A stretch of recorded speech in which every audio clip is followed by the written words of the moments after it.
Welcome to the Brilliant Fertility Podcast. I'm your host, Dr. Katie Rose, and this podcast exists to help illuminate the path ahead of you. With expert interviews, clinical pearls, and real client success stories, my intention is to bring you hope for what's possible on this journey and to give you tools and resources to navigate the ups and downs on the road before you. If you find this podcast helpful, don't forget to subscribe on your favorite listening platform. And I have a big request. If you have a minute, can you leave us a 5-star review? And let us know, what did you learn? What did you come away with? Did you leave with that spark of hope? This helps more people like you find the podcast. My mission is to support as many humans as possible on their path to become parent. And by you sharing and subscribing, you're part of that mission too. And I'm so grateful for you for being here.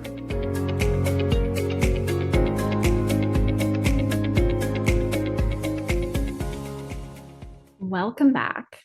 This conversation on emotions and in particular fear is something that I want to continue expanding on in the next couple of episodes as well. The response to last week's episode was really interesting. I had people on one side who it really resonated with, and some people who were like, oh my gosh, yeah, but I'm like afraid to feel my feelings. So where do I go from here? And how do I navigate between the heaviness that is a lot of reality right now and the hope for what the future can look like? That is a weird duality at this point. I personally find myself, I have to be very careful about what I consume in terms of news and social media, because it can just be like fucking whiplash. Like, you go on one person's stories and it's like, oh my gosh, here's this cute animal. And then it's like, bam, genocide, hurricane flooding, death. And it's just like, I can easily within minutes feel physically sick and hopeless. And then, think about, well, what's next? And I have so many potential patients who have reached out to me over the years who've said, I want my own child more than anything. And I almost can't imagine bringing a child into this world. So where do I go to from here? And I want you to know, if you felt that, you are not alone. And it's okay to continue wanting to have your own child. It's okay to continue having that desire and that hope for a better world. And when we find ourselves in that place of, wanting to carry it all on our shoulders, wanting to be the person who could fix everything, we have to remember that there is power in coming together and not letting some of these things dampen your spirit in such a way that you can't be a helper still. And that's a huge challenge, because when we have empathy, it's really hard not to feel the despair of what's occurring in the world right now and have fear about what our children might grow up with. And so when we can learn how to regulate our nervous system, tap into our own intuition, look for the helpers, look for the good, be the helper, be the good, we'll create more change. And I don't think I talk about this enough, but several years ago, when I was really diving into more of my own intuitive journey, like awakening that within myself that I think it's suppressed within so many of us. We're taught to rationalize and, think from a place of logic. And in doing so, we often suppress that gut feeling. We're going to dive into this in much more depth in this upcoming training I'm running called F the Fear. Head to the show notes to sign up for the training, because we'll be talking a lot more about the physiology of fear, how to feel safe in confronting our fears and having the tools and resources to continue onward, to have courage, to have faith, to have hope, and to nourish your body so that you can conceive. But for my own journey with this, I had reached a point of, I think, I don't know, almost breakdown. It was the end of 2020. I'd been working my butt off, very much like at a place of like burning the candle at both ends, I would say. And I know so many of you were as well in that year. And I had, I guess, what I would just describe as like a little bit of breakdown after one of my patients experienced a devastating pregnancy loss. And while it was so clear that, like, you know, it was no one's fault, it was outside of control, this one still gets to me. All of them do. I found my own self bedridden for a couple of days after she miscarried. And, you know, very much feeling like, oh my gosh, like, am I doing enough? Am I doing the right thing? Am I serving my own purpose? Like, am I using my own intelligence and skills to the best of their abilities? And is it worth it when there's, you know, loss on the other end of it sometimes? And I ended up with just before my, I think, 35th birthday, I ended up signing up with a psychic as more of like a just funny birthday present sort of thing to myself. Like, why not? She had come in and done a session for a business mastermind group that I was in right after this loss. When I was, I think the way I showed up on Zoom that day was just, you know, like Kleenex stuffed up my nose, like hoodie. And she was kind of like, whoa, what's happening in this energy? And that was actually the start of like my own deeper intuitive journey. So she kind of guided me through a meditative process that was really beautiful for connecting to your higher self. And I did this meditation days on end. I mean, I just basically had it on repeat. And what consistently was coming through and getting stronger and stronger was not so much that I am, you know, meant to just be giving out like fertility facts, but that I was meant to be the facilitator for these souls who are coming into the world to help heal the world. And I was like, holy shit, what? Like, I mean, I was scared of this assignment. Like, oh, this is part of my soul's purpose. And like, I'd already been sort of living into that, right? Helping people get pregnant and stay pregnant. And at the same time, like learning that next level of it is like, oh, that feels like a really big responsibility. And I was afraid. And how I have to keep remembering how important this is by facing that fear, by looking at the world around, by, you know, not being in denial about what's happening, and knowing that, like, well, it's even more important that these people who are coming in are able to show up to their assignment without all of our bullshit in the way, without all of our limiting beliefs and insecurities and all of, you know, the pettier fears that we're carrying around with ourselves, and being able to differentiate between, you know, what is my fear voice and what is my intuition voice. Now, I'll be honest, I'm not following my notes for today. I had a much different structure, and you know, often what happens is when I get into these spaces of intention, what ends up downloading and coming through is a lot different. And that's how I show up in my trainings and with my patients. You know, we have an outline, we have an agenda, and often it takes us in a very different direction based on this mission that my soul has.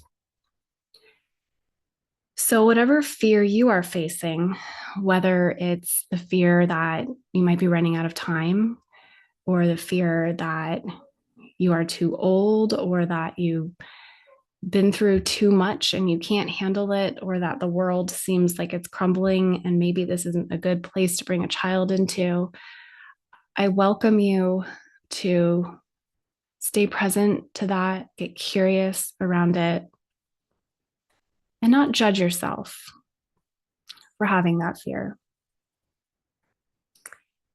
Because when we judge ourselves, it doesn't bring opportunity for healing. It doesn't bring opportunity for courage to come about. It just keeps us stuck. So when you have that fear, I first welcome you to, again, join the training. Like, I'm going to make plugs for that here and there, but I think it's a really important place to be able to show up and see that other people are going through something very similar to you when you're in this isolating experience of fertility issues, losses, and you start to feel like you're the only one going through it. And you're not. When it comes to infertility, we are estimating that we're at about 1 in 6 couples who are experiencing fertility issues. 1 in 4 couples will experience pregnancy loss. So you are certainly not alone. And it can feel really scary when you're facing this alone. So when you can face this with other people who have been through this experience and be guided through practices that help to regulate your nervous system so that you can feel safe in proceeding, so that you can find that place of courage and strength within yourself if you choose to keep going, then this gives you a lot more opportunity for deeper healing as well. Okay, I invite you to just take a couple deep breaths because we've been through a lot in a short amount of time. A little bit of a roller coaster of a podcast episode.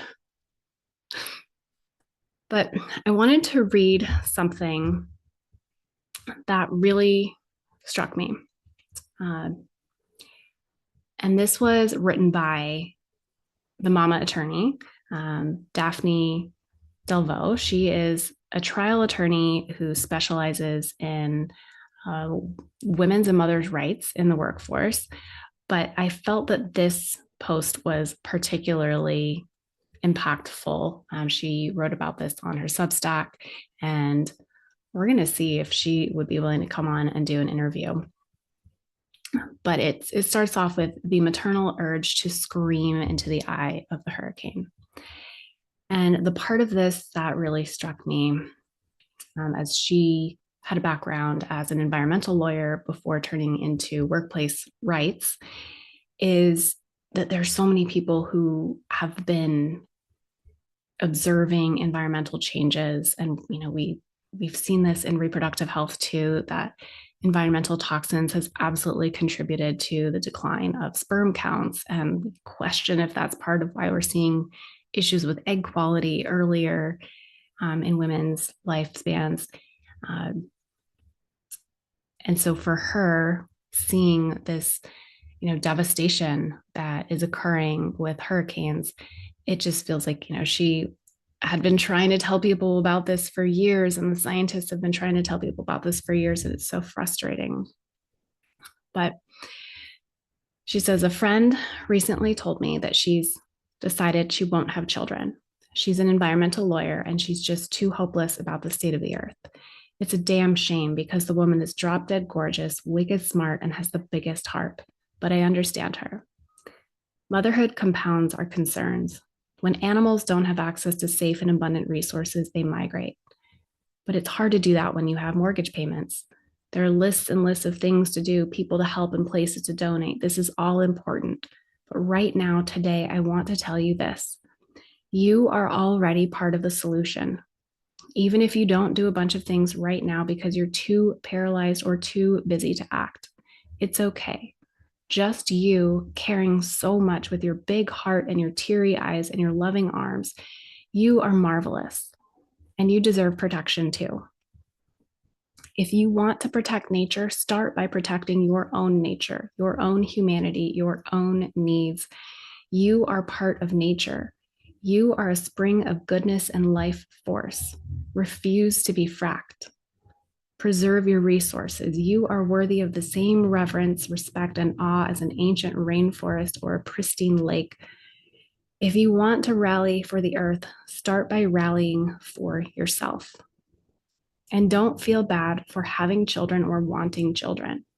I'm really tired of the rhetoric that having children is bad for the earth. It's because of the children that I still have hope. Even after knowing what I know, I still believe in humanity's inherent goodness and that humans as a whole can be a benevolent force for the earth. And I believe that if we connect to our own nature, we will, by extension, protect all of nature.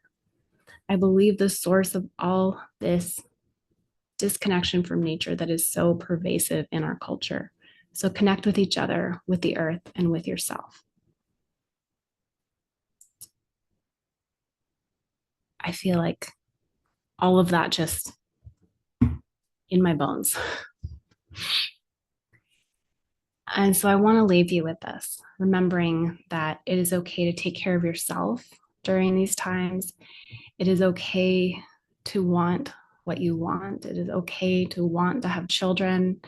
And it's really important to learn how to regulate yourself and to learn how to co-regulate with others. You're not alone in this. And so if you are feeling that way, if you're feeling that, that internal conflict of part of you wanting this so much and part of you feeling so scared for so many variety of reasons, go ahead, and if it feels safe to place your hands over your heart right now, let's just take 3 deep breaths together. And if you're driving, please keep your hands on the wheel while you take your breaths.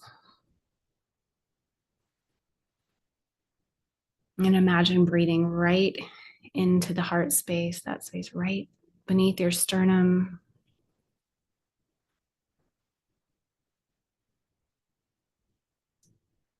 Being able to drop down out of all of those spiraling thoughts.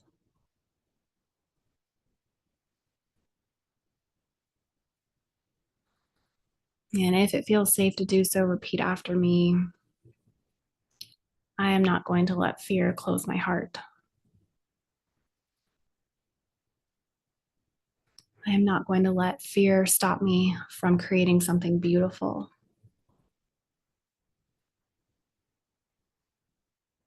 I am not alone. And you can repeat those as many times as you want while you breathe into that heart space. And we'll be doing several exercises like this in the upcoming F the Fear training. If you missed the first one this month, don't worry. We'll be running it a couple more times because this is so needed in the world right now and for all of you. Thank you for being here. I appreciate you so much. And I hope you have a beautiful rest of your day.